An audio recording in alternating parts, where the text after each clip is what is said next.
La semaine dernière, nous avons lu la paracha de Yitro. C'était extraordinaire. Nous avons eu le dévoilement de Dieu sur le mont Sinaï. Le don de la Torah, vraiment, ça nous dépassait. Puis, cette semaine, la paracha de Mishpatim. On retombe sur terre.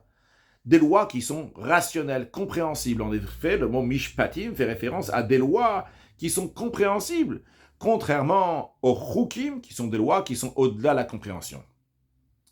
Chaque paracha a son nom. Le nom de la paracha exprime tout ce qu'il y a dans la paracha jusqu'au dernier verset. Notre paracha, Mishpatim, qui fait référence à des lois qui sont rationnelles, devrait faire référence que à des lois rationnelles sur tout le long de la paracha. Mais pourtant, on retrouve dans la paracha de Mishpatim ne pas mélanger le lait et la viande. Tiens, ça fait pas partie des lois de Mishpatim, c'est pas logique. Ne pas mélanger le lait et la viande. Encore plus que ça, à la fin de la paracha, on retrouve le don de la Torah à nouveau. En effet, oui, il y a des choses qui sont passées avant, dans la paracha de Yitro, avant le don de la Torah, après le don de la Torah. Et où est-ce que nous en parle? Non pas dans la paracha de Yitro, mais à la fin de Parashat Mishpatim. On nous raconte comment le peuple juif, avant le don de la Torah, ils ont dit Naase Venishma, on va faire même avant de comprendre. On nous raconte comment Moshe Rabbeinu il est monté sur le mont Sinaï. Mais un instant, qu'est-ce qui se passe ici dans la paracha de Mishpatim? C'est une paracha qui nous parle des choses logiques. Tu me parles maintenant du don de la Torah qui est au-delà de la compréhension. Tu me parles du Naase Venishma que le peuple juif, ils ont dit on va faire avant de comprendre. C'est contraire à la paracha de Mishpatim. Qu'est-ce qui se passe? Deuxième question. On vient de finir Parashat Yitro, le don de la Torah. Le don de la Torah qui nous dépasse, c'est pas quelque chose qui est compréhensible, le dévoilement de Dieu. On aurait dû enchaîner plutôt sur des lois de Chukim, des lois qui sont irrationnelles. Pourquoi on enchaîne sur une paracha de Mishpatim qui commence avec plein de lois qui sont logiques, des lois rationnelles? Pour comprendre cela, voyons encore une question. Dans le cantique que le peuple juif a dit lorsqu'ils ont traversé la mer Rouge, entre autres, ils ont dit comme ça Zekeli ve'anveu, Eloke avi va'romemenu. C'est mon Dieu, je vais l'embellir. C'est le Dieu de mon père, je vais l'élever. Le Shala, le Shnei Luchat Abrit, il ramène une explication qui est aussi ramenée dans les explications, dans les sichot du rabbi précédent. Zekeli, quand c'est mon Dieu, c'est le Dieu que je connais par ma compréhension, parce que je l'ai étudié. À ce moment-là, ve'anveu, ou littéralement qui veut dire je vais l'embellir, mais dans le sens de ani vaou. Moi et lui, on est unis, on s'est rattachés ensemble. Pourquoi? Parce que ma connaissance de Dieu est rattachée avec ma compréhension. C'est mon affaire personnelle. Par contre, lorsque Eloké a vu la suite du verset dit, c'est le Dieu de mon père, c'est-à-dire que la raison pourquoi c'est mon Dieu, parce que j'ai uniquement la foi, par tradition, c'est passé de père en fils, mais c'est pas ma compréhension, c'est le Dieu de mon père. Eh bien, va aromemenu, je vais l'élever. Il est à distance de moi. Je ne le ressens pas une seule chose avec moi. Il est à distance de mon cœur, bien que j'y crois. Donc, le Shala nous dit évidemment que le message qu'il y a derrière ces mots, c'est que chacun de nous doit avoir la compréhension, doit comprendre Dieu, doit étudier la divinité. Mais la question qui se pose, c'est pourquoi dans le verset les choses sont présentées d'une telle manière? Qu'est-ce qui vient d'abord? La foi, la émouna, ou la compréhension? Évidemment, c'est la foi. Comme le Shala dit, ce qui passe de père en fils, la tradition, cette émouna qui vient de manière naturelle lorsque la personne elle naît. Donc dans ces cas-là, le verset devrait nous dire d'abord Eloké aviv ou d'abord nous parler de la émouna, la foi en Dieu qui vient avant tout, et après seulement la compréhension. Qu'est-ce qui se passe ici? Donc nous avons trois questions. Premièrement, pourquoi dans la paracha de Mishpatim, où nous parle des choses qui sont irrationnelles? Deuxièmement, pourquoi suite à la paracha de Yitro, le don de la Torah, le mont Sinaï, qui représente donc un niveau qui dépasse la compréhension humaine, on passe directement après à des mishpatim, des lois qui sont rationnelles? Et troisièmement, pourquoi dans le verset Zekeli ve'anveu Eloké aviva romemenu, qui représente la compréhension et la foi, pourquoi on ne commence pas d'abord avec la foi et après avec la compréhension? L'explication est la suivante. Le chidouche de Matan Torah, le but du don de la Torah, et comme le Midrash nous dit, qu'au début de la création, Dieu a créé le monde de manière qu'il va y avoir une séparation entre le haut et le bas. Et comme le Midrash nous dit qu'il y avait un roi qui a fait un décret que les gens qui sont à Rome ne vont pas descendre en Syrie, ceux qui sont en Syrie ne vont pas monter à Rome. Il a fait une coupure entre les deux. D'ailleurs, en hébreu, gzera, un décret, ça veut dire une coupure. Alors le Midrash nous dit qu'Akadosh Baruch Hu, il a fait une gzera, il a fait un décret au début de la création, que le haut ne va pas descendre dans le bas ne va pas monter dans le haut. Dans la Chassidoute, c'est expliqué, c'est quoi le haut dans le bas vers le haut. Le haut, c'est la divinité, le spirituel, de manière plus précise, la divinité, ne va pas pouvoir descendre, s'habiller, s'intégrer dans le bas. Et le bas ne va pas pouvoir monter dans le haut, ne va pas pouvoir se rattacher avec la divinité. Il y avait une xéra, il y avait une coupure entre le haut et le bas. Vient Matan Torah, le roi, il a annulé le décret. Ceux qui sont à Rome peuvent descendre en Syrie, ceux qui sont en Syrie peuvent monter à Rome. Dieu, il dit, j'annule le décret. Dorénavant, le bas pourrait monter vers le haut, et le haut pourrait descendre vers le bas. Et Dieu dit, Vani Amatril, c'est moi qui commence. Comme il est écrit, va Yered Hashem al Sinaï, que Hashem il est descendu sur le mont Sinaï. Donc c'est le haut qui descend vers le bas. Puis, Vel Moshe Amar Ale, Moshe Rabbeinu l'a dit, monte vers le mont Sinaï. Donc l'humanité maintenant peut s'élever à la divinité. Ça c'est le chidouche, ça c'est la nouveauté du don de la Torah. Que maintenant il va pouvoir avoir un lien entre le haut et le bas. Cette idée-là de faire un lien entre le haut et le bas, comme présenté dans le Midrash, c'est pas juste que le haut va descendre dans le bas. Le Midrash souligne, il parle d'abord que le bas va monter vers le haut. Parce que c'est vrai que dans l'ordre chronologique des choses, c'est d'abord le haut qui descend vers le bas, c'est d'abord Dieu qui se dévoile dans le monde. Mais le but, c'est que le monde va s'élever, que le Tarton va aller vers le Elyon, que le bas va aller vers le haut. C'est pour ça que le Midrash commence en disant d'abord que le Tarton, Imyalou l'Elyonim, que le but, c'est que le bas va monter vers le haut et que le haut va descendre vers le bas, bien que dans l'ordre chronologique, c'est le haut qui est descendu d'abord. Qu'est-ce que cela veut dire? C'est pour avoir les forces que le bas va s'élever, il faut d'abord avoir un dévoilement du haut. Sans ça, on n'aurait pas pu s'élever, nous, les êtres humains, ceux qui sont en bas. Pour cela, Dieu s'est dévoilé. Mais ce dévoilement divin a fait que le monde s'est annulé. Le peuple juif tremblait. La montagne avait peur, craint, entre guillemets, tremblait. Donc le monde s'est annulé, n'était pas resté tel qu'il était. Mais le but, c'est que le bas, tel qu'il est, avec son caractère, avec ses critères, avec sa nature, il va s'élever dans le divin. Ça, c'est pas ce qui s'est passé à l'instant même de Matan Torah, ça c'est la suite. Après que Elyon, Imiad ou la Tartonim, après que le haut va descendre vers le bas, eh bien, Hachem nous donne la force jusqu'à aujourd'hui que nous, le bas, on va pouvoir s'élever. Pour cela, il y avait besoin de l'introduction du haut vers le bas. Mais le but final, c'est quoi? C'est que le bas va s'élever vers le haut.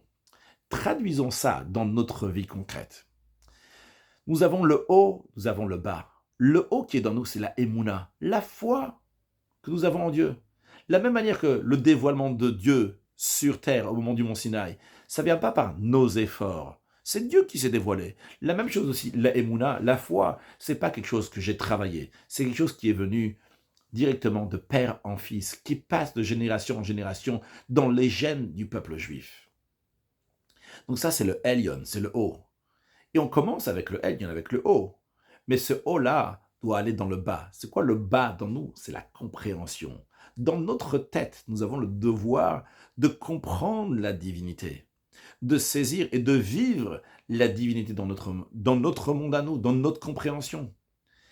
Et de la même manière qu'on commence avec la Emouna, la foi en Dieu, eh bien tout doit commencer avec le Elyon, le haut. De la même manière qu'au don de la Torah, Kadosh Baruch Hu, c'est d'avoir dévoilé. Et après, le Tarton, le bas, a pu faire son travail. De la même manière aussi, pour comprendre la divinité, on doit d'abord dévoiler notre Emouna. Et c'est ce qu'on a. On a la Emouna, la foi, qui nous donne la force de comprendre la divinité.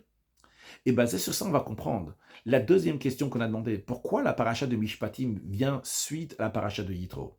La raison, elle est parce que Yitro, c'est très très beau. C'est le dévoilement de Dieu qui vient du haut vers le bas. Mais nous, on vient de dire que le but, c'est pas que le haut va se dévoiler dans le bas, c'est que le bas va s'élever. Le but, c'est pas qu'on va voir la Emouna seulement, la foi en Dieu, mais le but, il est que notre tête va comprendre la divinité.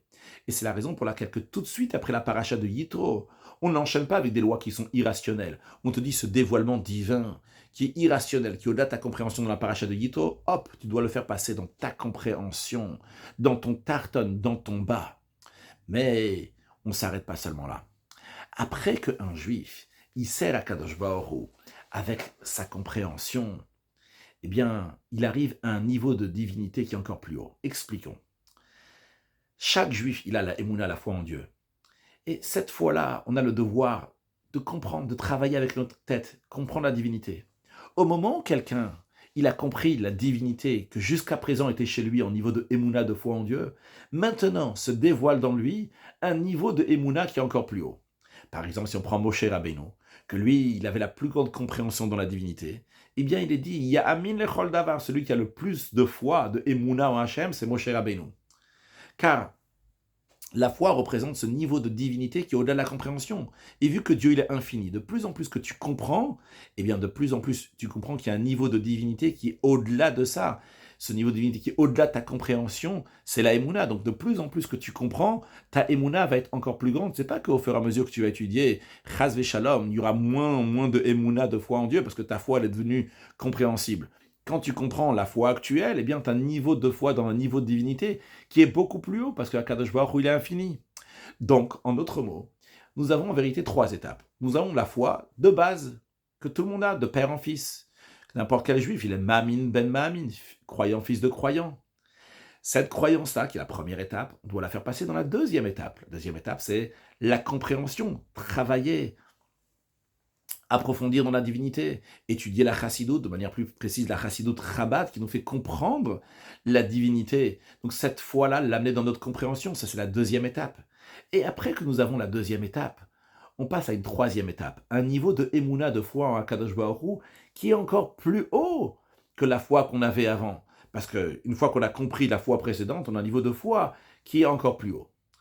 Donc on a 3 étapes, ce qui d'ailleurs explique la troisième question qu'on avait. Pourquoi, dans la Shira, dans le Cantique, le peuple juif dit d'abord la compréhension et après la foi? Car en effet, le peuple juif ici n'est pas en train de parler du premier niveau de Emouna, la Emouna de base que tout le monde a. Le peuple juif est en train de parler de la Emouna, la foi qui vient après la compréhension. Car le peuple juif, ils sont en train de faire un cantique à Dieu. C'est eux qui sont en train de remercier Hachem. C'est leur travail personnel à eux. Donc, ils ne parlent pas de ce qui est venu du Elyon, du haut, automatiquement, ce qu'Akadosh Baruch Hu a déjà donné, la Emouna, la foi en Dieu. Ils parlent de leur travail. C'est quoi le travail de l'être humain? C'est de comprendre la foi qu'on a déjà, l'intégrer, et après, deuxième étape, cette foi-là qu'on a déjà, qu'on comprend, qu'on intègre, eh bien, on va arriver à un niveau de Emouna qui est encore plus haut. Donc, Zek Elivan Veu, c'est mon Dieu, donc je comprends, et après, Loke Aviva Rememenu. Donc, cette foi-là qui est un niveau qui est encore plus haut. C'est ce que les Juifs, ils parlent dans le Cantique.